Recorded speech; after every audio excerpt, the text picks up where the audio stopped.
반갑습니다. 신앙 매뉴얼의 정찬도 목사입니다.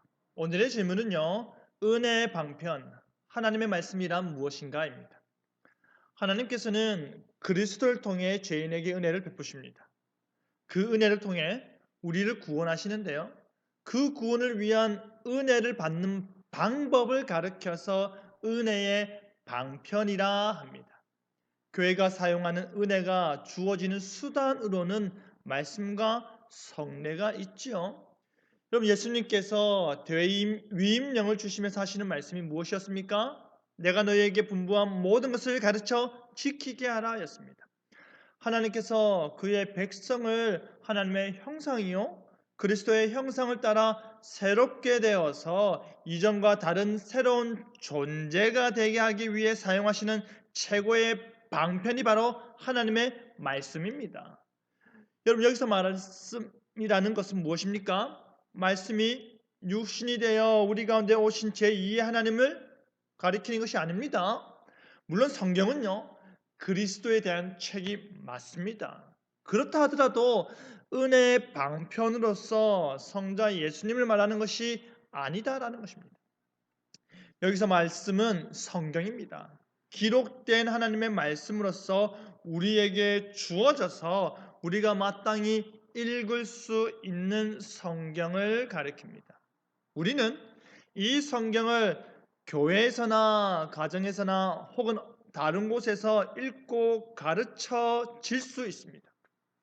우리 손에 들린 성경을 우리는 언제든지 읽고 이해할 수 있습니다. 특별히 주일 예배 때 설교자에 의해서 말씀이 강론되고요.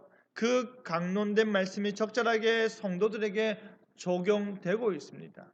이 설교 말씀이 은혜의 방편으로서의 핵심 중에 핵심이지요. 왜냐하면 우리는 오직 하나님의 말씀으로 살기 때문입니다. 다음으로 우리는요, 가정에서나 다른 곳에서 성경을 읽고 묵상함으로 인해서 신앙의 성장을 이루게 됩니다. 개인적으로 성경을 공부하고 개인적으로 말씀을 읽는 것 자체로 인해서 우리는 하나님을 아는 지식에서 자라나는 것입니다. 잘못된 성경 읽기와 이해가 성경의 본 의미를 왜곡할 수도 있습니다.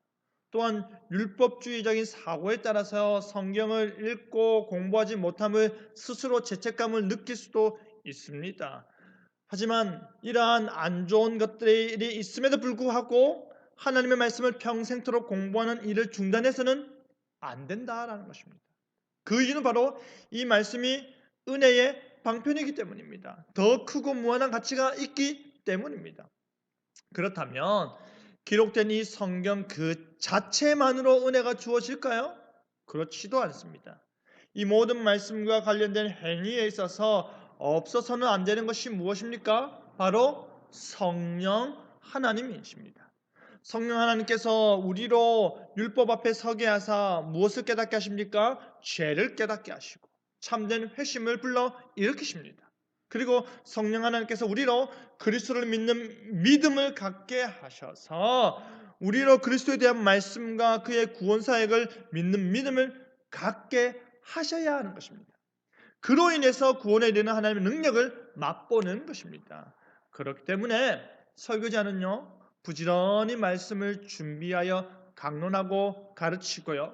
청중은 그 들은 말씀을 최선을 다해 이해하고 기억하여 실천해야 하고요. 모든 그리스도인들은 매일매일의 성경 읽기를 통해서 말씀 안에서 부지런히 경건 훈련을 해야 할 것입니다. 이 은혜의 방편으로서 말씀에 늘 가까이 하길 바랍니다. 감사합니다.